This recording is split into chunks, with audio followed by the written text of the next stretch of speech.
What is it that makes it so different? They're not all rushing around shooting each other for a start, but apart from that, what makes it so different? Well, Dan Pinchbeck and I, who's my husband, we wanted to make a game that was really different to what is the normal offer of games. So Rapture is set in the 1980s. It's about the end of the world, but it's the end of the world in Shropshire.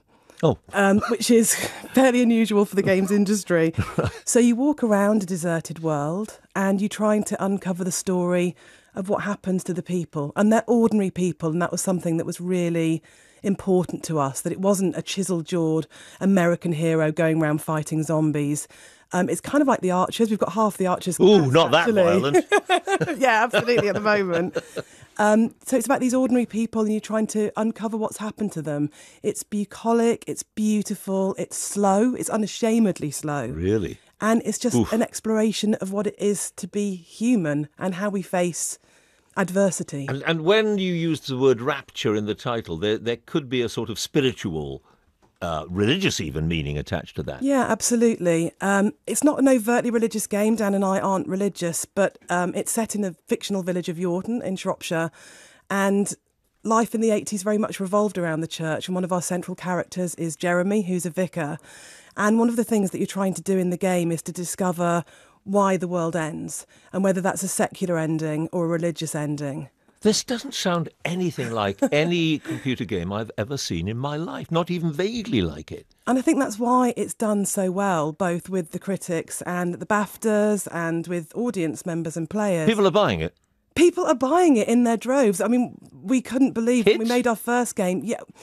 Young people, teenagers who are looking for something different. Right. And I think there is this expectation that everybody wants shoot-'em-ups and violence and... Yeah, well, adrenaline pumping. Yeah, stuff. absolutely. I mean, whether it's... But it's kind of, to me, it's like the world of independent cinema, and that's where the Chinese rooms sit.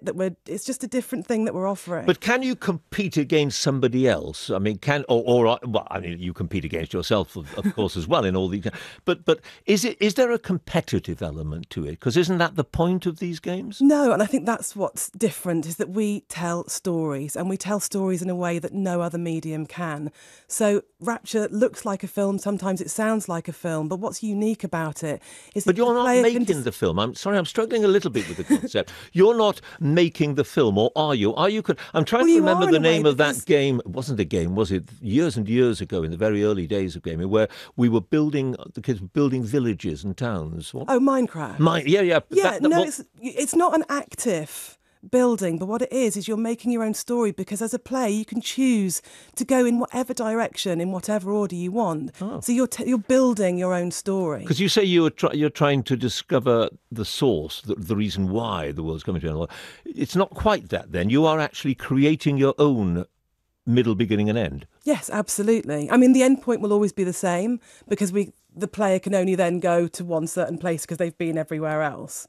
So your beginning's the same and your end is the same, but everything else is up for grabs. Right. Are you? I mean, obviously, you want it's a commercial operation as far as I'm concerned, of course. But are you on a bit of a mission here? Are you concerned? And you've got a young son, I think, yourself. Haven't you? Are you concerned about the effect that some of this stuff the other stuff is having on children? I think, like with everything else, it's about balance. And I think if you ate nothing but cakes, it's really bad for you. And if you play violent video games for 20 hours a day, it's really bad for you.